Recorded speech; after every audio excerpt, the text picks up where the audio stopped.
Good evening students. Start करेंगे हम आज का टॉपिक, और आज का टॉपिक है हमारा RH एंटीजन। तो क्या होता है RH एंटीजन? हमने पहले बात की थी AB एंटीजन की।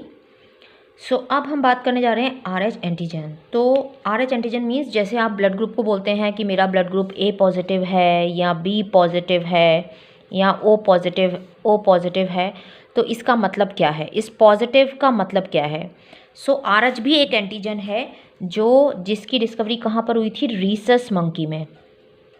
रीसस मंकी में इसको सबसे पहले देखा गया था, तो उसके नाम पर इसका नाम रख दिया गया RH एंटीजन। रीसस मंकी से ये वर्ड आया है, तो वहीं से ये दे दिया गया इसको RH एंटीजन। ठीक है। अब ये अगर ये कहाँ प्रेजेंट होता है, ये RH एंटीजन ये प्रेजेंट होता है RBC, रेड ब्लड सेल की सरफेस पर ही प्रेजेंट होता है, RBC में प्रेजेंट होता है। तो अगर ये प्रेजेंट है, नियरली 80% जो हैं, नियरली 80% लोगों में ये प्रेजेंट होता है। तो अगर ये प्रेजेंट है तो हम बोलते हैं पॉजिटिव ब्लड ग्रुप। ठीक है। अगर ये प्रेजेंट है कौन? RH antigen. और अगर ये प्रेजेंट नहीं है तो हम बोलते हैं नेगेटिव ब्लड ग्रुप। तो अगर A पॉजिटिव कोई बोल रहा है या B पॉजिटिव बोल रहा है या O पॉजिटिव बोल रहा है या AB पॉजिटिव बोल रहा है, तो इसका मतलब है उसके पास RH एंटीजन प्रेजेंट है। और अगर कोई बोलता है कि मेरा ब्लड ग्रुप A नेगेटिव है, B नेगेटिव है, O नेगेटिव है, AB नेगेटिव है, तो इसका मतलब उसके पास RH एंटीजन प्रेजेंट नहीं है। सो यहाँ पर क्या होगा, एक केस हम देखते हैं कि अगर RBC का ब्लड, मान लो कोई बोल रहा है मेरा ब्लड ग्रुप A पॉजिटिव है, तो A पॉजिटिव है तो उसके पास क्या होगा? A एंटीजन होगी। ठीक है। ये है RBC में A एंटीजन होगी। और प्लाज्मा में, यहाँ पर प्लाज्मा में जो एंटीबॉडी होगी वो कौन सी होगी? एंटी-B। पर RH अब यहाँ पॉजिटिव है तो यहाँ पर RH भी प्रेजेंट होगा, RH एंटीजन भी होगा, बट RH के अगेंस्ट कोई भी एंटीबॉडी नहीं होती है। अब अगर हम दूसरा केस देखें, ये तो हो गया पॉजिटिव बात कि RH के अगेंस्ट कोई भी क्योंकि अगर RH एंटीजन RH के अगेंस्ट एंटी RH होगा तो एंटी RH इसको पकड़ लेगा RH को। सो एंटी RH नहीं हो सकता। अब दूसरा केस अगर हम देखते हैं कि अगर कोई बोल रहा है कि मेरा ब्लड ग्रुप A नेगेटिव है, तब क्या होगा? तब यहाँ पर A तो प्रेजेंट होगी एंटीजन, बट एंटीबॉडी क्या होगी? एंटी-B। पर यहाँ पर कोई भी नेगेटिव होने से भी कोई भी RH नेगेटिव एंटीबॉडी नहीं होगी। जैसे हमने देखा था, अगर एंटीजन नहीं था O के अंदर तो एंटीबॉडी दोनों प्रेजेंट थी, पर यहाँ ऐसा नहीं है। यहाँ RH नहीं है एंटीजन, बट एंटीबॉडी खाली A के अगेंस्ट एंटी-B है, बट RH के अगेंस्ट नहीं है। तो ब्लड ग्रुप क्या है? A negative. यहाँ पर A पॉजिटिव में क्या है? A एंटीजन प्रेजेंट है और RH एंटीजन भी प्रेजेंट है, पर एंटी-RH नहीं है, एंटी-B एंटीबॉडीज़ इसमें प्रेजेंट हैं। तो जिनको जो बोलते हैं पॉजिटिव, इसका मतलब उनके पास एक और एक्स्ट्रा एंटीजन है जिसका नाम है RH। अब प्रॉब्लम कब आती है? प्रॉब्लम आती है कि अगर जो फादर है वो पॉजिटिव है, ब्लड ग्रुप उसका पॉजिटिव है, और जो मदर है उसका ब्लड ग्रुप नेगेटिव है, और जो उनसे बेबी हो रहा है वो बेबी पॉजिटिव हो जाए, तो कब प्रॉब्लम आएगी? देखो, यहाँ पर मैंने एक केस बनाया है, ये है फर्स्ट केस और ये है सेकंड केस। फर्स्ट केस में क्या है? जो मदर है A पॉजिटिव, यहाँ कर लेते हैं हम B नेगेटिव। जो मदर है उसका ब्लड ग्रुप है B नेगेटिव। ठीक है। तो इसकी RBC हम यहाँ देखते हैं। जो मदर है B नेगेटिव है, यानी एंटीजन हो गया B, और एंटीबॉडी यहाँ पर क्या आ गई? एंटी-A। ठीक है। और जो बेबी है उस बेबी का ब्लड ग्रुप है A पॉजिटिव। अब इसकी जो RBC है A पॉजिटिव है, मीन्स एंटीजन हो गया A, और जो एंटीबॉडी है वो हो गई एंटी-B, और पॉजिटिव है, इसका मतलब RH भी प्रेजेंट है, इसके पास RH भी प्रेजेंट है। यहाँ पे दिखा दूँ मैं आपको, वहाँ नहीं दिख रहा, तो A और RH। ठीक है। RH प्रेजेंट है यहाँ पर, ये सेम यही है। ये बच्चा जो है मदर के वोम में है, प्रेगनेंसी है, फर्स्ट केस है प्रेगनेंसी का, और जो बच्चा है वो मदर के वोम में है, और ये प्लेसेंटा है, ये मदर की ब्लड वेसल है, ये हो गया प्लेसेंटा। ठीक है, तो बेबी में जो न्यूट्रिएंट्स हैं वो न्यूट्रिएंट्स और जो ऑक्सीजन है वो सारा इस ब्लड वेसल से डिफ्यूज़न के थ्रू यहाँ पर बेबी में आता है। ये बेबी की ब्लड वेसल है, यहाँ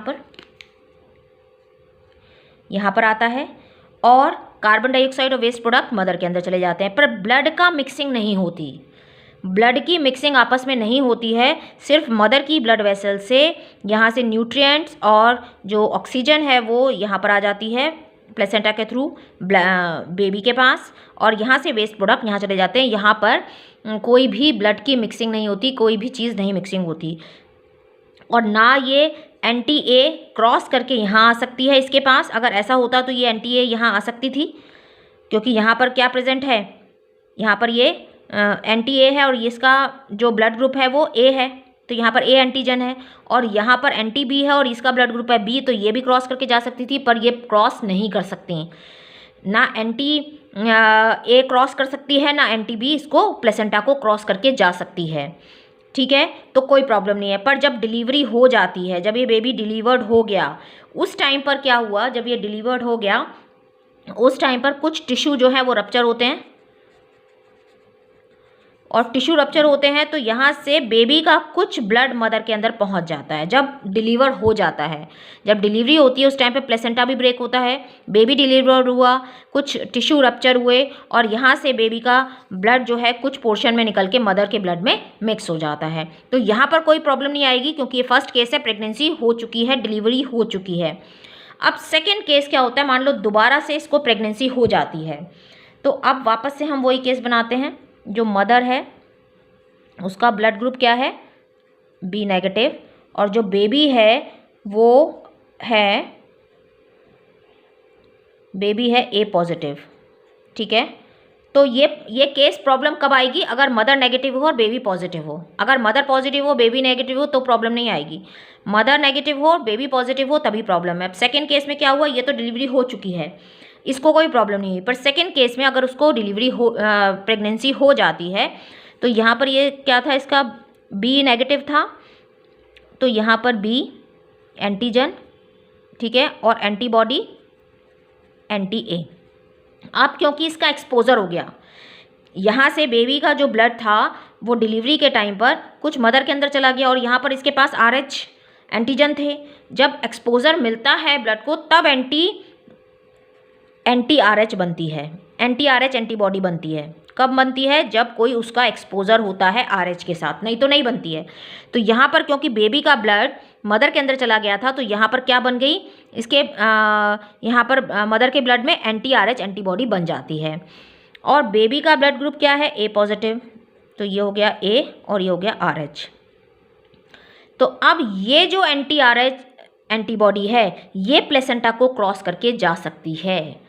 यह ऐसी है जो स्मॉलेस्ट ग्रुप की मेंबर है, जो एंटी RH एंटीबॉडी जो है वो प्लेसेंटा को क्रॉस करके बेबी में जा सकती है। तो क्या होगा, ये प्लेसेंटा है, ये ब्लड वेसल है, यहाँ से न्यूट्रिएंट भी पास करते हैं, ऑक्सीजन पास होती है, और ये एंटी RH जब यहाँ बेबी के पास पहुँचेगी तो क्या होगा, ये RH को जाके पकड़ लेगी, इसको जाके यहाँ पे पकड़ लेगी, और पकड़ लेगी तो ये RBC रप्चर होना स्टार्ट हो जाएगी, RBG रप्चर हो जाएगी।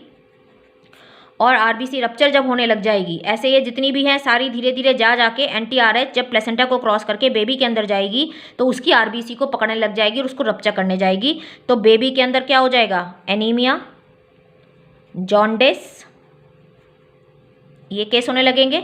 एनीमिया होने लगेगा क्योंकि RBC रप्चर हो रही है, और जब ज़्यादा RBC रप्चर होती है तो जॉन्डिस भी हो जाता है। इस कंडीशन को हम क्या बोलते हैं, इस कंडीशन को हम बोलते हैं इरेथ्रोब्लास्टोसिस फेटालिस। इसका मतलब क्या है, इरेथ्रो वर्ड आ गया आपका RBC के, ब्लास्टोसिस मतलब ब्रेकडाउन हो रहा है किसके अंदर, फीटस के अंदर। फीटस जो उसका बेबी था उसके अंदर RBC की रप्चर हो रही है, इसलिए इस कंडीशन को बोलते हैं हम इरेथ्रोब्लास्टोसिस फेटालिस। अब इससे हम कैसे बचाया जा सकता है इसको, कि अगर उसी टाइम पर डिलीवरी जब हो गई थी और इसके अंदर मदर के अंदर एंटी-RH एंटीबॉडी बन गई थी, उस टाइम पर इसको क्या दे दिया जाए, ये एंटी-RH एंटीबॉडी बनी थी तो यहाँ पर जो RH एंटीबॉडी बनी थी ना, एंटी नहीं RH एंटीबॉडी बनी थी, यहाँ पर इसको एंटी-RH एंटीबॉडी दे दी जाए, एंटी-RH एंटीबॉडीज़ इसको दे दी जाएंगी, क्योंकि ये एंटी नहीं है, ये RH एंटीबॉडीज़ यहाँ पर बन गई थी, ये जो थी इसको जाकर यहाँ पर एंटी-RH दे देंगे हम इसको, तो क्या होगा, हम इसको इस एरिथ्रोब्लास्टोसिस फेटालिस कंडीशन से रोक सकते हैं, क्योंकि यहाँ पर क्या बन गई थी, RH एंटीबॉडीज़ किसके अगेंस्ट, इस RH एंटीजन के अगेंस्ट, तो जो ये इसको जाके यहाँ पर अटैक करती हैं, जिससे RBC रप्चर होने लग जाती है और जिससे एनीमिया और जॉन्डिस हो जाता है। अगर हम इसको एंटी-RH एंटीबॉडीज़ दे देंगे तो ये इससे इसको रोका जा सकता है, क्योंकि ये जाके इस पर लग जाएगी तो ये इसको ब्रेक नहीं कर पाएगी। ठीक है, तो यहाँ पर हम इसको बोलेंगे RH एंटीबॉडीज़। ठीक है, तो यहाँ पर ये RH एंटीबॉडीज़ होंगी, ये कहलाएगा RH एंटीबॉडी, यहाँ पर एंटी नहीं आएगा, यहाँ RH एंटीबॉडीज़, क्योंकि इसके अगेंस्ट हम देंगे एंटी-RH एंटीबॉडीज़। ठीक है, तो ये RH एंटीबॉडीज़ मदर में कब बनती हैं, जब फीटस का ब्लड मदर के अंदर जाता है और वो एक्सपोज होती है RH एंटीजन से, तो RH एंटीबॉडी बन जाती हैं और ये RH एंटीबॉडी प्लेसेंटा को क्रॉस करके बेबी के अंदर आती हैं और बेबी की जो RBC है उसमें RH एंटीजन के साथ ऊपर लग जाती हैं और उसको ब्रेक डाउन करने लग जाती हैं, जिससे एनीमिया और जॉन्डिस हो जाता है और इस कंडीशन को हम बोलते हैं एरिथ्रोब्लास्टोसिस फेटालिस। और अगर हम इसको डिलीवरी के बाद तुरंत ही एंटी-RH एंटीबॉडीज़ दे देंगे तो ये कंडीशन से हम इसको रोक सकते हैं। तो यहाँ पर RH एंटीबॉडी है, ये एंटी-RH है। ठीक है, बस यहाँ पर ये ध्यान रखना, ये गलती से एंटी हो गया था, ये RH एंटीबॉडी है, ये एंटी-RH। ठीक है, तो ये समझ में आया। जो लोग पॉजिटिव बोलते हैं मीन्स उनके पास क्या प्रेजेंट है, RH एंटीजन, और जिनके पास नहीं है वो कहलाते हैं नेगेटिव। ठीक, और यहाँ पर RH एंटीबॉडी कब बनी, वैसे नहीं होती है जब इसका एक्सपोजर हुआ RH एंटीजन के साथ, और इसके अगेंस्ट जो हम देते हैं वो है एंटी-RH, जिससे हम उसको रोक सकते हैं। So thank you, thanks for watching, please like, subscribe and share.